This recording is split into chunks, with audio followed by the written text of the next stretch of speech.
I look like not even centered, right? Can I like shimmy to the center? Can we do a shimmies? Hi. Hi. I have to make sure, right? I haven't realized I was in the center. Now I'm centered. Hi, everybody. Welcome to In the Now. Let me center all my stuff since I'm centering things. Happy Friday to everybody. Today we have a hectic day, so I'm not going to take up too much time, but I do want to like say hello to everybody, say welcome to In the Now. I want to say I hope your Fridays are going well. I hope you had a successful week. And if you haven't, guess what? The week is done, so you can kind of just scratch it and start new next week, right? So let's get into some things today. So I tried to, you know what, it's been a while since I've been able to actually just like deliver some news to you guys and talk to you about some things that are going on in the world, things that I find interesting that I figure would be great to share with you. So this week I actually have the opportunity, so I was like, I think I may have overdone it with the information. I just was like trying to make up for like the last 2 to 3 weeks, but we're going to get through what we can. I'm going to definitely give you the stuff as I see time fits and give you some of my juicier things. So let's do a quick review of the show. So those who are watching this and want to find certain segments, now I want to deliver the segments ahead of time so you can kind of just click through and you can go to which segment you want to watch in the video, because not everyone has time for a 40-minute or an hour video. Unless you really, really like me and like my smile, then you can watch me for an hour. But if you don't want to, you can cut it out and pay attention to what's really important to you. So segment 1, which we're going to start as soon as I get through this, is we're going to be talking about censorship on the internet. It's been a hot topic. I'm sure you guys heard of Alex Jones and the fact that he's being censored all over the place right now. I want to give you some background information on that. And also something I found kind of interesting. Actually, Grant from Now, he gets like stuck into like a news feed. And when he's stuck there, he's like, Simone, you got to talk about this. So I got like a quadrillion things from him this week. I'm not going to show them all, Grant. Sorry. But what I am going to do is give people the gist of it, because there's a lot of information there. Of course, all leading back to the number one thing about media, which is propaganda. Everybody has a story. So they're talking about Trump being the most pro-black president ever, right? We'll get there. So in segment 2, we're going to do, you know what? I like Did You Know? So Did You Know, I think, is always news, because any new information is news, right? Anything that comes news, right? Okay, so Did You Knows are fun for me because I like doing some of the research sometimes and finding that information. Segment 3, we're going to be coming back home to Toronto and talking about the new decisions that have been made in the government about gun violence here in Toronto, and looking at the numbers, because for some reason, obviously they've been talking about this and everyone's kind of hyped up over the violence in Toronto right now.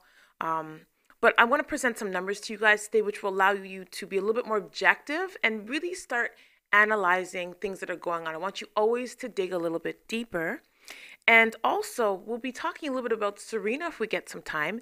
Serena Williams, anyone who follows Serena knows that she had a rough time in the last time that she played. She actually suffered her worst defeat. And a lot of people try to maybe questioning it as to why. So she kind of came out, obviously, with a story to explain. I don't think she was explaining. I think she was just sharing her story as to why things are a little bit different for her right now. And of course, we have events. So hopefully, and that's our segment 4, I'll be able to get through all of this for you. Definitely get some events to you so you can kind of know what's going on here in Toronto. If you don't live in Toronto, maybe there's things that you might be interested in coming to Toronto. So, okay, let's get right into it. Censorship. I have a quick video. Take a look at it just so you have an idea about what censorship is. Have you ever come across this kind of error while surfing on the internet? It may be that the web page you're trying to access has been censored.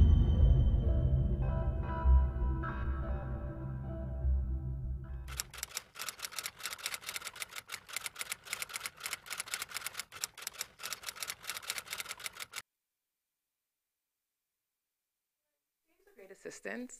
This man won't come tell me, offer advice. I didn't ask him for it.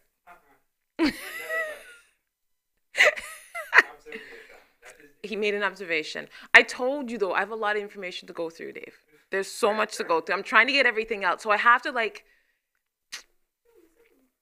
Anyway, so censorship, guys. Let's talk about this a little bit. So governments that they say act a little bit more I think most governments are dictatorships, regardless of how we may look at them.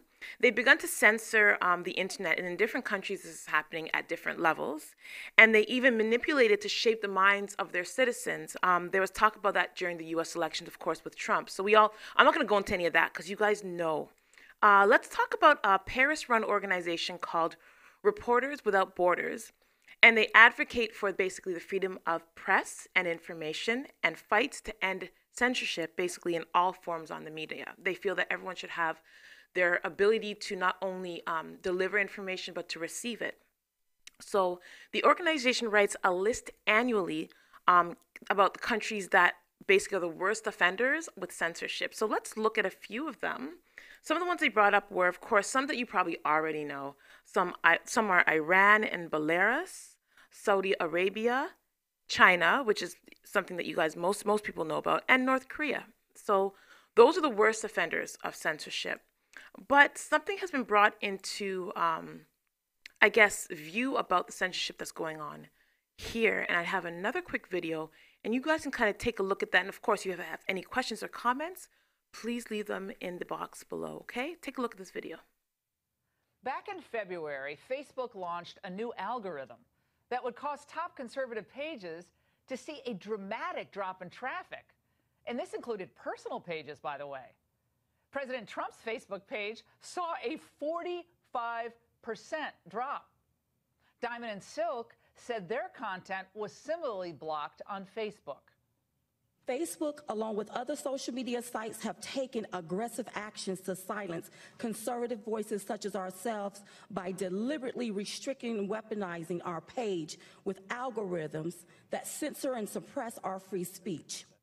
Next, it was YouTube, who let conservative influencers build up an audience for years, only to end up limiting their channels, temporarily demonetizing them with no warning at all. This has happened to conservative commentators like Ben Shapiro, Dave Rubin, and Dennis Prager. For many on the left, the view seems to have become that if you can't beat them, prevent them from speaking. Just look at what's happened to conservative speakers on college campuses. And after liberal radio hosts flopped on Air America, remember them? Well, some Democrats sought to revive the fairness doctrine to snuff out conservative talk radio. Thankfully, that went nowhere. But now they've moved on to the internet and squelching political speech there. A leaked proposal circulating among Senate Democrats outlines a detailed plan to take over the internet by regulating digital platforms and purging content they deem harmful or inaccurate. In other words, information they don't like. It would require social media users to be tracked and labeled according to how reasonable their content is deemed to be. So I know when I'm talking about objectivity, Fox News probably was not the best source, but the information she was giving, again, it's to give you some perspective. We need to look at all perspectives. So I hope I'm presenting that. So if you notice that any of your posts are being deleted or you can't find them, you're probably being censored, and your freedom of speech rights are probably being slightly revoked, and you don't even realize it. Some people don't even realize it because they don't really go back to their feeds, but sometimes people get blocked. I've been blocked on Facebook once or twice, for like a weekend or so. They just do that. They just block you. You're not allowed to post anything. Another person, again, as we spoke about with Alex Jones, he's going through this a lot. There's a lot. If you just put in Alex Jones censorship right now in Google, there's a lot that's going to come up about what's happening with him. So before we go into break, what I'm going to do is introduce the topic. And this is the whole idea of, we're talking about media and how media can be spun. And basically the censorship issues with that. So now all of a sudden, they're talking about Trump being the most pro-Black president ever. I'm just wondering where all of this is coming from. But take a look at this video, and when we come back, we're going to take a look at some facts, because we can't deny facts about things on In the Know. Pastor Gerald Scott, I've had the honor and privilege to work with then candidate, now President Trump, and to observe him behind the scenes and have a number of personal conversations with him. And people ask me, why do I defend him so vociferously? And I say it's easy for me to do because I know him. And he's shown me his heart, and I know he has a heart for all Americans. And I will say this administration has taken a lot of people by surprise, and it's going to surprise you guys even more, because this is probably the most proactive administration regarding urban America and the faith-based community in my lifetime. And I'll be 60 years old in December. But when I think back on, I use good hair dye. And I've got a great makeup artist. But to be honest, this is probably going to be and I'm going to say this at this table, the most pro-Black president that we've had in our lifetime, because, and I try to, analyze the people that I encounter. This president actually wants to prove something to our community, our faith-based community and our ethnic community. The last president didn't feel like he had to.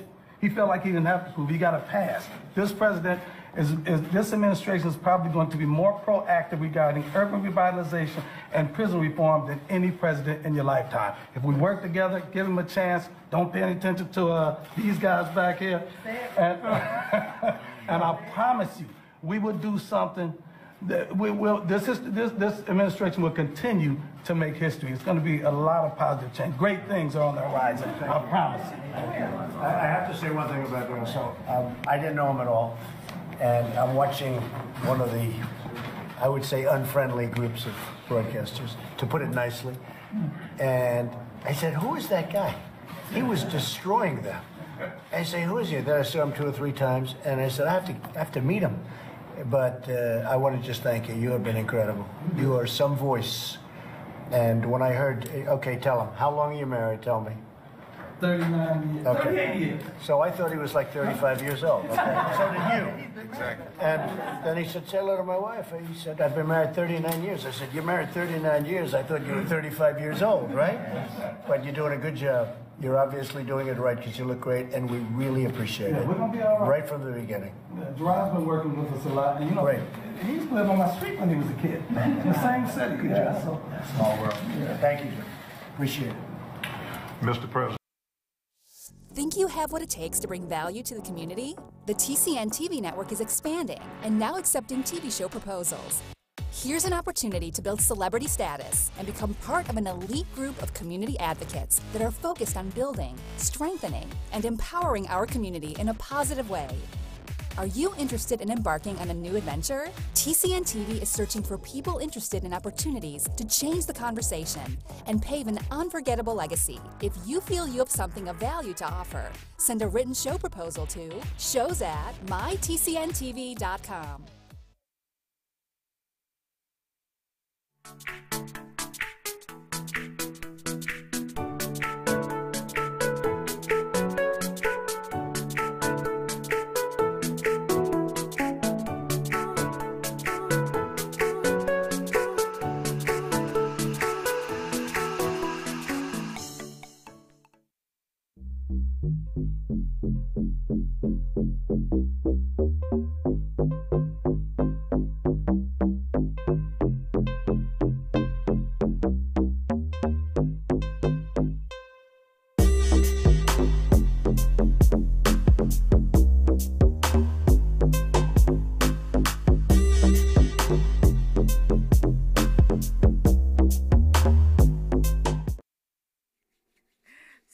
welcome back, welcome back. If you're just joining us, welcome to In the Now with Simone Jennifer Smith. And our last segment, we were looking at censorship on the internet and how that might be affecting you. And we also, at the very end, I introduced this whole idea of people are now saying that, well, and it's not everybody, this is just certain sources are saying that Trump is the most pro-black president ever. Find it interesting, of course, that they say this right after our actual black president came out of office. And of course, you know what, like there's something behind all this, guys. In everything, there's propaganda. But end of the day, there are statistics and facts. So I did a check on factcheck.org, which is a site that kind of shows political statistics. And they did something on Trump to see kind of what has happened since he's gone into office. So let's take a quick look at some things. Yes, thank you. So employment growth slowed by 12%. Nevertheless, the unemployment rate kept dropping, reaching a 17-year low. The number of job vacancies rose also to a nearly 17-year record. So economic growth picked up to a 3.2% annually rate in the July-September quarter. The number of people caught trying to cross the border from Mexico fell by half.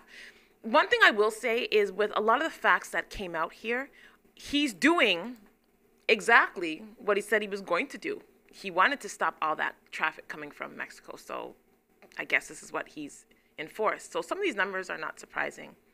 The number of refugee admissions fell by 70%. Again, any surprise there? The number of coal mining jobs, which Trump promised to bring back, went up by only 500, and the manufacturing jobs grew just a bit faster than total employment. The real weekly wages rose 1.1%. So I don't know if you guys are noticing with a lot of these statistics that a lot of this is business. So again, no one has ever argued the fact that Trump is a businessman. This man has been bankrupt a few times and got back his millions, trillions, billions. So a lot of the stuff that you see here, a lot of these facts that I'm delivering, this is the proof of a very good businessman running a country. He's working with the economics, and he's not doing a bad job. We can't take that away from him. What we can take away from him is the fact that he is an idiot. And that's my polarized version of Trump. But it's all stars and bangles and show and media, guys, right? Like, they should censor 90% of the stuff that comes out of his mouth, but they don't, right? It's who's in charge of the media, who's allowing things to happen, and this is why censorship, again, is very, very important, all right? So, of course, you guys can do your own, like, thoughts about that, or you do your own research on that, but I want you to give me some of your thoughts. Do you think that this man is actually the most pro-black president ever? Please leave your comments and give me your thoughts. Like, I'm curious, like, I'm actually really curious to see what people have to say about this in Toronto, right? Like, he doesn't really, I'm not going to say he doesn't affect us because everything America does affects us here. But give me your thoughts on, do you think this man is actually the most pro-black president ever? Did I twist up my face when I said that? I shouldn't have done that, eh? Yeah, that was kind of, like, biased. Oh, well, my show. So, now we get to go into some fun stuff. So this segment, Did You Know? I did a show on Did You Know about maybe 4 or 5 seconds ago, and I really liked it. Like, I'm going to actually share it again because there's a lot of interesting facts in this world that I really didn't know. And every time I learn something, I'm like, oh, that's kind of cool. Let me share it with my, my viewers and see what they have to say about it. So I had one about Alaska. I'll just tell you what it is, but I'm not going to go into details, but I'll tell you. So apparently, Alaska's paying people to live there, but there is some contingencies. You can't be a criminal. You ain't getting paid. If you have any type of record, you can't get paid. But they are offering money to people to come live in Alaska. So if anyone likes cool and like 6 months of dark, feel free. Have fun with that one. Not going into too much past that. So this one's kind of cool. Did you know that people who swear a lot are more honest than people who don't? Why? Yeah, my little censorship. I should have sworn. I should have. I feel like cussing right now. I wish we had a censor, but wouldn't that be nice if we had a censor thing so I could cuss and not get in trouble by my mom? So there are two conflicting perspectives, and there's actually been research done on this regarding the relationship between profanity and dishonesty. These two forms of norm-violating behavior share common causes and are often considered to be positively related. On the other hand, however, profanity is often used to express one's genuine feelings and could therefore be negatively related to dishonesty, which to me makes a lot of sense. When you're pissed, you could be just, oh, you know, I'm a little mad, or you could be bleep pissed, right? I wanted to say it so bad, but I'll get in trouble. So that's something for you to think about. Like, is the fact that someone swearing, we all look at it really negatively, but one thing you can be sure of is the fact that the person is really telling you how they feel. So there's, again, it's all perspective, right? But there has been some science done that if you swear enough, you're a little bit more honest. So curse away. All right, next. Did you know when you want, okay, this one I liked. I was going to figure out which one I wanted to keep and not use. This one I liked because anything that has to do with some type of psychology, anyone who knows me, I'm about it. And I've used this before, and I want to share with you my secret. Did you know when you want someone to agree with your request, using the phrase, but you are free to refuse. So remember that phrase, but you are free to refuse, can double your chance of them agreeing to your request. Allowing someone to believe that they are making the choice is how this all works. I'm going to give you an example about why this works. So there's an actual phenomenon called resistance. I'm going to explain resistance like this. Have you ever been driving and someone come right up on your bumper? So you're driving and the person's like in on your back, like in. What's sometimes the very first thing that you'll do? I'm going to tell you what I do. I slow down. That is called resistance. The reason I slow down is because you can't rush me. I don't care where you want to go. Don't push me. It's the exact same reason why if you give someone an option, they'll most likely say yes to you. If this person driving behind me isn't pushing me, I'll probably drive a little bit faster just so that I'm not annoying to them. But if you're in my bumper, in my back, I'm slowing the hell down. I'm going to slow down. So go away. Giving someone a choice will always make them respond to you favorably. It is an extremely manipulative tool, I'm telling you now, but it is a tool. Okay? So there's some psych for you. Resistance, and the fact if you say something like, but you are free to refuse, you'll get what you want. Women, this one's for you, because you guys should have bully men into doing things. Just be like, babe, we could go out, but, you know, if you don't want to, that's fine. All right. You can buy me those shoes, but you don't really have to. I understand if you don't want to. Okay? All that. All right. I can't speak for men. I don't know what you guys would say. Like, actually, I know exactly what you guys would say. Well, you could have sex, but you don't have to. Dave, was that good? All right. See, I knew I'd get one. So this one I liked. Did you know, and this again makes sense, couples who smoke weed together are less likely to hurt each other. So I'm going to end this with a quick video, and then I think we may have a few minutes to talk about it. So let me play this video first, then we'll talk about it a little bit before we go into our next segment. More research to know for sure. One reason that couples that smoke together are more peaceful may be because they're more likely to share core values and social circles, making them less likely to fight. The researchers also described the possibility of a positive effect, which is basically science speak for people feel happy when they're high, so they're less likely to fight. Another mechanism on the table builds on previous research. We know that marijuana users have dulled reactions to threats and aggression, making them less likely to initiate aggressive behavior. So what's even more interesting is that this study was funded in part by the National Institute for Drug Abuse, an institution that's well known for its strong position against recreational marijuana use. The study adds to the growing body of research about the effects of marijuana on individuals, their relationships, their... So, am I camera 2, right? Okay. Just wanted to make sure. So smoking together. Let's talk about it briefly. I have about 35 seconds. So they say that couples that smoke together, actually have less conflict. And I'm going to wrap up everything they said here. There's actually a study done by Coy Crane, Maria Testa, Robert Scholz, Kenneth Leonard, and they found that specifically couples in which both partners use or abstain from using marijuana displayed more adaptive relationship functioning across indicators relative to any couples. So that's actually pretty good to know that two people, if they're, and this is the whole thing about being on one accord, if you really get along with someone and you guys have the same beliefs and do the same things, there's a bigger chance that you're going to get along.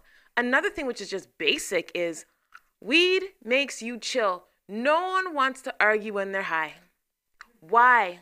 If you've ever seen a room full of high people, all they're doing is eating or chilling. I don't know time for an argument. I don't know time to argue. I'm in my zone. Like, who's arguing with anybody? So there's something, like people give weed such a bad thing, but it's going to be legal soon. Isn't it legal soon?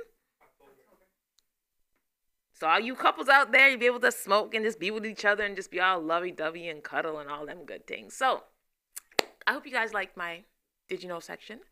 When we come back, we're going to go into a little bit of Toronto and talk a little bit about Miss Serena Williams on In the Now. Are you retiring smart? Make your home's equity work for you. With your home's equity and our 30 years of experience, the Retire Smart Properties team can help you achieve the quality of life you've always wanted. Our services are 360 degrees. We'll give you advice, take care of staging and selling, and help you find the perfect home and community to transition to. It's time to enjoy the retirement lifestyle you deserve. Visit our website today to learn how you can use your home to retire comfortably. The Retire Smart Properties team, powered by RE/MAX West.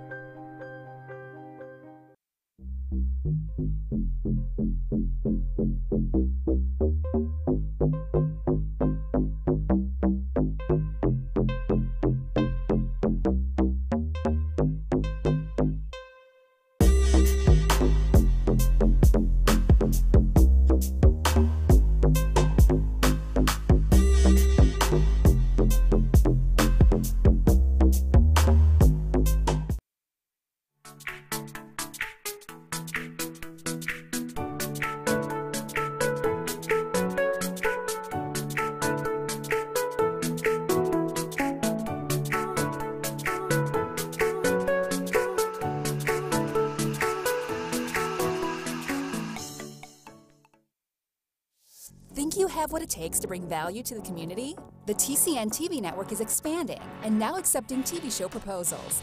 Here's an opportunity to build celebrity status and become part of an elite group of community advocates that are focused on building, strengthening, and empowering our community in a positive way. Are you interested in embarking on a new adventure? TCN TV is searching for people interested in opportunities to change the conversation and pave an unforgettable legacy. If you feel you have something of value to offer, send a written show proposal to shows@mytcntv.com.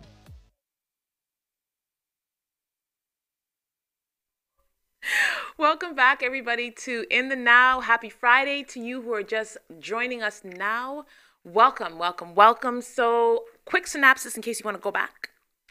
Segment 1, we talked censorship and Trump being pro-black. Segment 2, we did a little bit more on Trump, and we did the Did You Know, which I love. We talked about couples smoking weed, couples who smoke together, stay together. And we talked about being honest and cussing. And if you cuss enough, you're a little bit more honest. So go back and take a look at that. This segment, we're going to come back home. Toronto, I love you guys. The whole idea of gun violence has been an extremely hot topic. And interestingly enough, Dave brought me this. And I thought, you know what? This is very important for people to know. Again, media is spun the way it needs to be to get a point across or to support an agenda. Always remember that. Any news you get, be able to filter it because it's supporting some type of an agenda. So Claire Wilmont of the Toronto Star wrote an interesting story, and I want to share some of the details here with you. So there are claims of a surge of gun violence, the likes of which we haven't seen in over a decade. But according to Claire, the data tells a more complicated story. So between, let's look at these numbers. So between January 1st and July 23rd, the Toronto police recorded 228 shooting incidents. There were 208 shootings by the end of July in 2016 and 205 in 2017. In other words, there has been a 10% increase in the number of shootings since 2016. A measurable increase, but hardly the surge that they're talking about. Like, the way they're talking about it is like all of a sudden we've gone up like 60, 70%. It's like 10%, guys. It's, again, I'm not saying, I was going to say it's not that deep. All killing is like a terrible thing, but the way they're making it look is even worse than it actually is. So one explanation for the alarm is that this year shootings have been more lethal.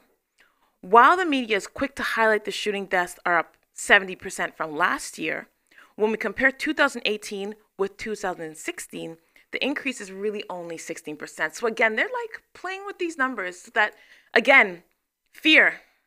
Media works on fear, so they have to make you scared. Why? Okay. A more likely explanation is that there has been a shift, she said, in the location of the shootings across the city. So shootings in the 52 division, which includes Kensington Market area, University and Richmond and Spadina neighborhoods, have increased by over 250% compared to 2016. These neighborhoods have historically recorded few shooting incidents. So what they've actually done is inflated the statistics for one specific area. So a lot of the information you're getting seems to be coming out of this 52 division. Okay, guys? By contrast, the number of shootings in neighborhoods like the ones they talk about, Rexdale, Jane and Finch, Lawrence Heights, which tend to experience higher rates of gun violence, have declined by a combined 40% since 2016. Last month, the Peel Police Chief and Sergeant Mark Hayward publicly blamed the increase in shootings on restrictions around carding practices. Ha-ha! There it is, guys. The agenda. In high crime areas. So because they said no more carding, now all of a sudden now this is why it all came up. All these things are happening. If carding restrictions were to blame, wouldn't we expect increases now in shootings in these neighborhoods, right? Instead of in the other neighborhoods. So again, be very analytical about what you hear. I have a quick clip for you to watch, and when we come back, we'll talk about a few more things, and I have some questions for you. After a long afternoon of debate, City Council has voted in favor of a number of initiatives aimed at tackling gun violence in the city, including 40 new CCTV cameras and audio detection technology called ShotSpotter that locates the sound of gunshots and notifies police.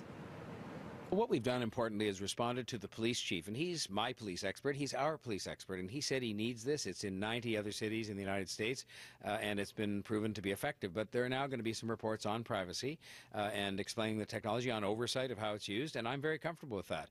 Some of those reports were going to come anyway, but I think this really just firms that up, and I think people will be happy with the technology. It will help combat gun violence, and they'll be happy with the oversight that takes place. Councillor Josh Matlow had asked for a delay on the vote until further study could be done on the effectiveness of the technology out of Silicon Valley. It will cost the city $4 million to buy and operate over the next 2 years.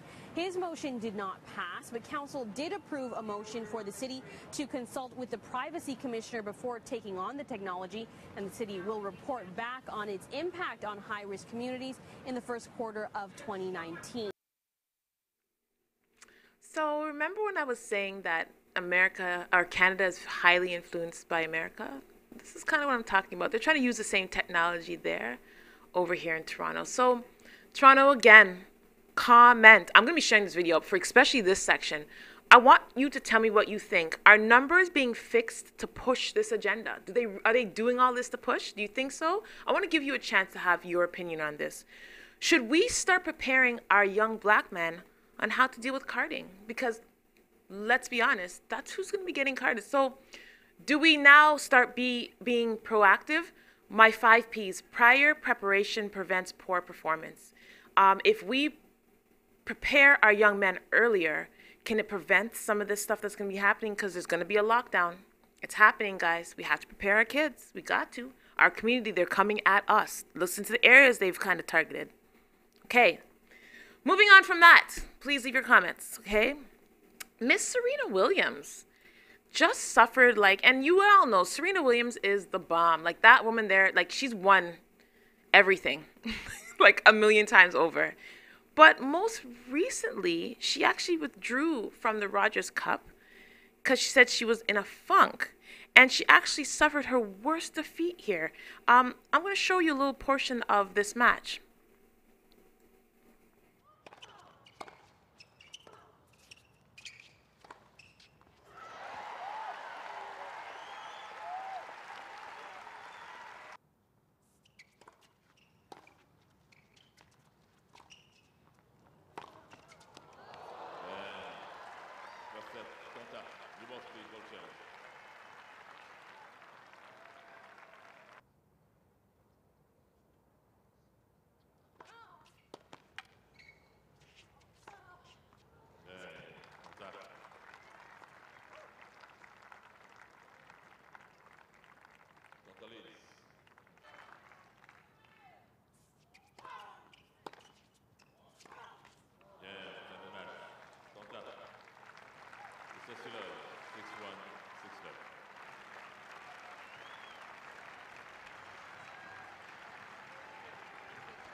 Sorry, guys. I have to call it Anisha right now. There's way too much going on back there right now, okay?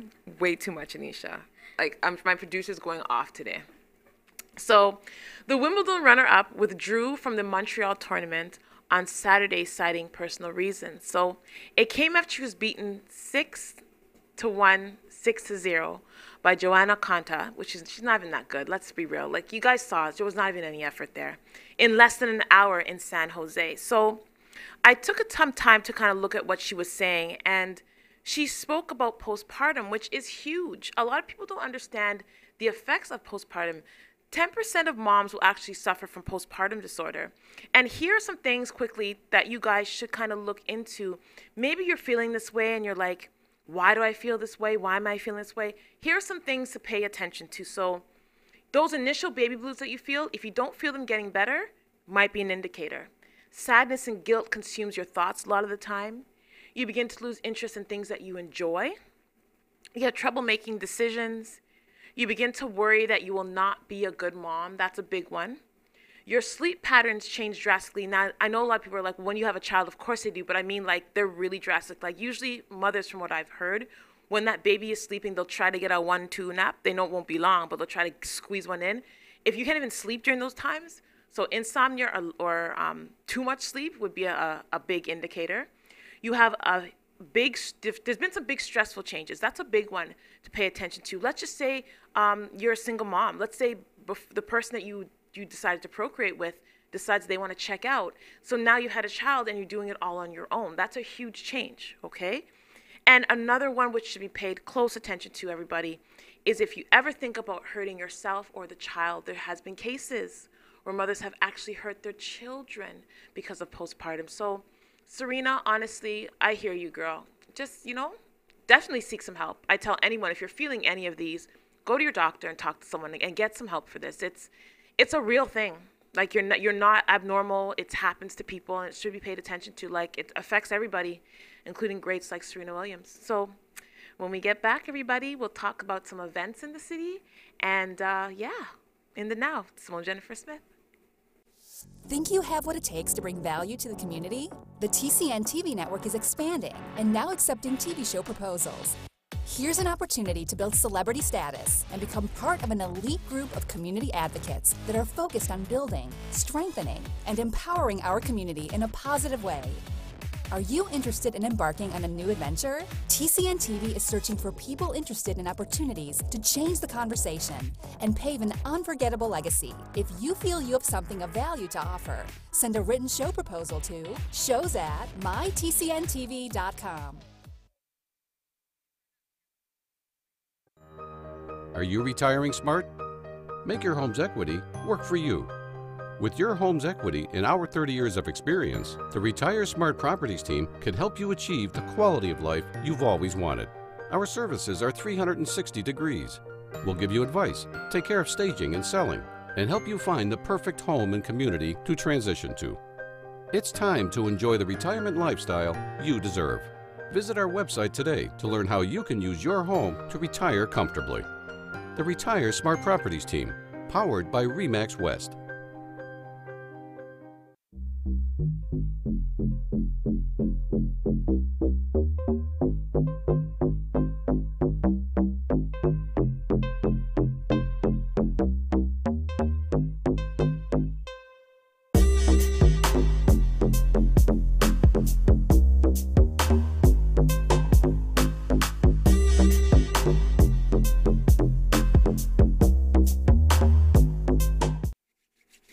You know what I really enjoy about the summertime? I enjoy the fact that there's so many events. Like, I mean, my August is packed. Mind you, I'm not going to everything, but I'm going to go to a lot of things.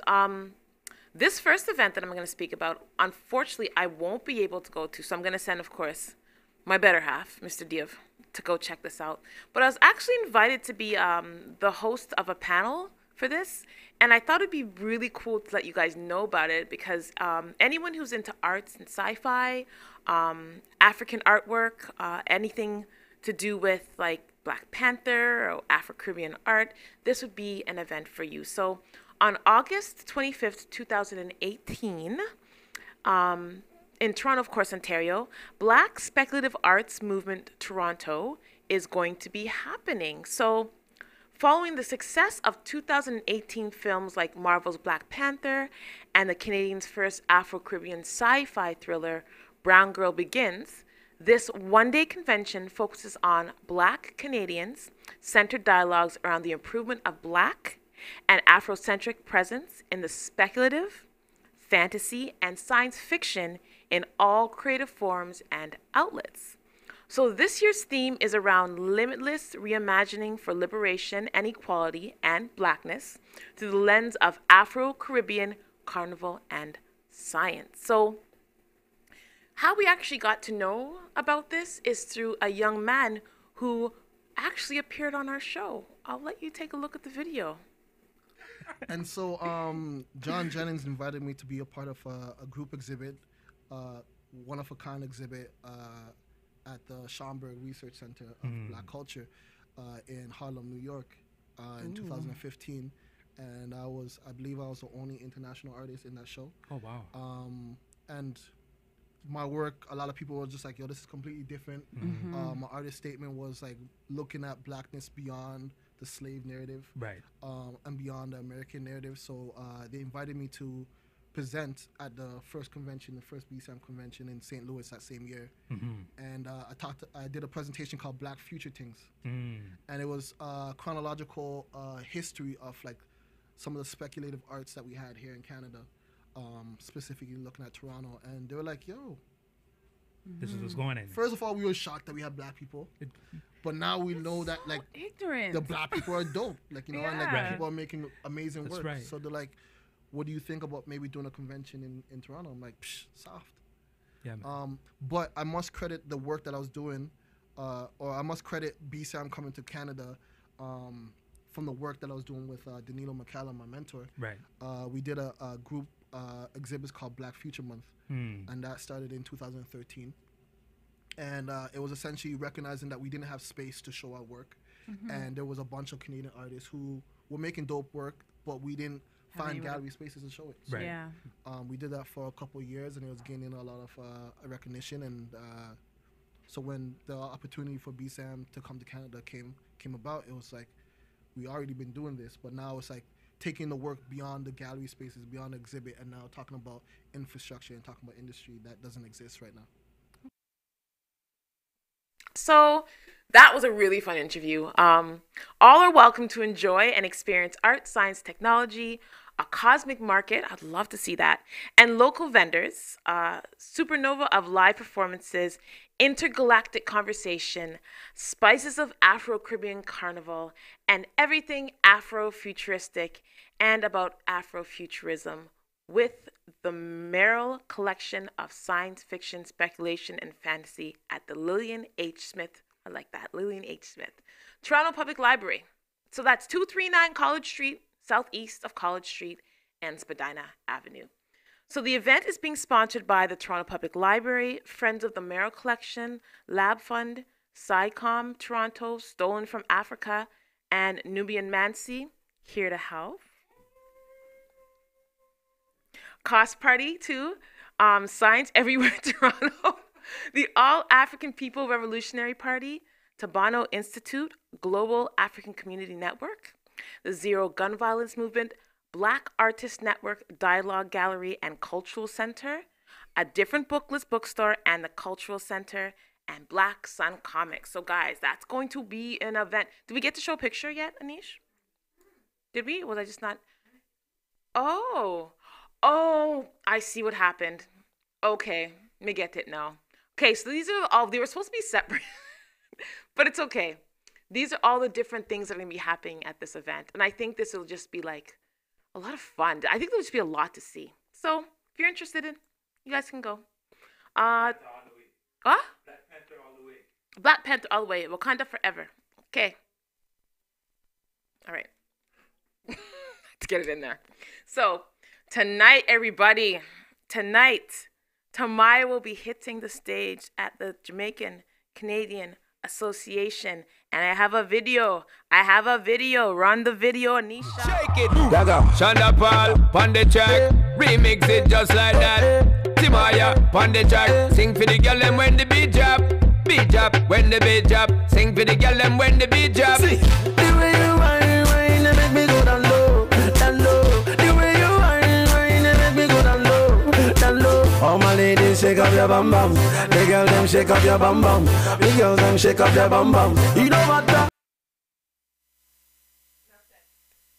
Join us. There's going to be the group of us there. Toronto Carib Media Group is going to be there tonight. Why are you? Oh, Anisha's jamming back there. We're going to be down there just shaking it. Okay, maybe I just will be shaking it. They might just be like, Simone, don't embarrass us, but men are business. All right. So last, I thought this was cool. You know what?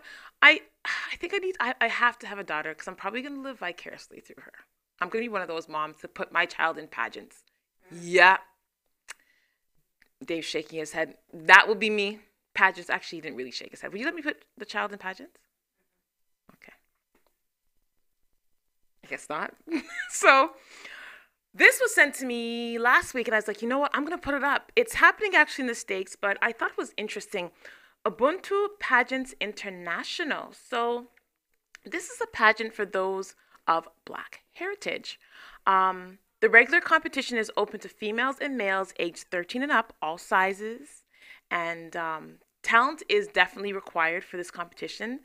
Delegates may represent their current country, so Toronto, you can go there and represent, of residence, or any country of heritage. They also have a Batibi Princess and Ade Prince mentoring program for children ages 2 to 12. No competition is required unless the child is actually interested, so no one's going to be forced into participating in talent for a fun or a talent award. So all princesses and princes receive a crown and a sash, which I think is really good for, like, you know, self-esteem. And this pageant is scheduled for October. So they included some flyers for me. I think we just saw some of those. The entry fee for teens and adults is $499 US. And for ages 2 to 12, it's $95 US. So discounts are available, which is nice, when more than one person in the same household. So if there's like 2 or 3 people you want to enter your son and your daughter, you could get a little bit of a discount, which would kind of be cool. And again, a lot of these proceeds are going to Battered Not Broken. It's actually an award that's open to any woman of any race who's a survivor of domestic violence. All proceeds from the contest entries are donated to Battered Not Broken, Inc. Now, what's going on? Oh, I see what you're saying, Anisha. I got it. Let me give you some information on how to find this young woman. So her name is Vanessa King, and she's actually the founder and she's the executive director of Queen Nefertiti Productions. Okay, phone number 614-597-7134, and I'll give you some websites that you can actually go and check out if you're interested in this. So there's the Ubuntu Pageants International.